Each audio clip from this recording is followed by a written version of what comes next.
L'info sur AL24 News, bienvenue. Sur invitation de la présidente de la République de Slovénie, Madame Nataša Pirc-Musar, le président de la République algérienne, Abdelmajid Tebboune, entame aujourd'hui une visite d'État en République de Slovénie.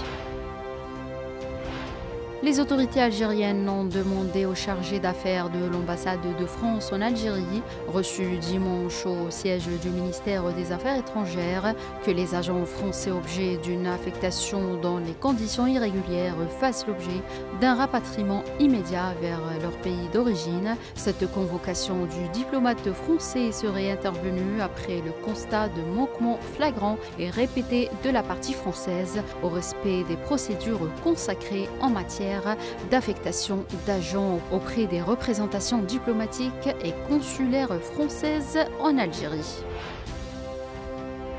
Au moins 10 Palestiniens, dont plusieurs femmes et enfants, sont tombés en martyrs ce lundi dans une frappe aérienne sioniste nocturne contre une école abritant des déplacés à Jabalia, dans le nord de la bande de Gaza.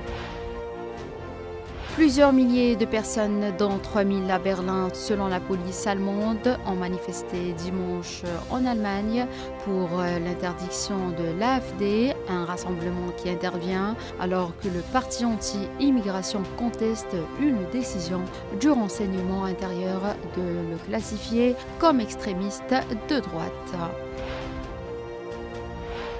La réaction de Kiev, qui a exigé un cessez-le-feu à partir du 12 mai, montre que l'Ukraine n'a pas approfondi l'essentiel de la déclaration de Vladimir Poutine, a déclaré la porte-parole du ministère russe des Affaires étrangères Maria Zakharova. Je cite, « Poutine a clairement dit d'abord parlons des causes profondes et ensuite nous pourrons parler d'un cessez-le-feu », a-t-elle précisé.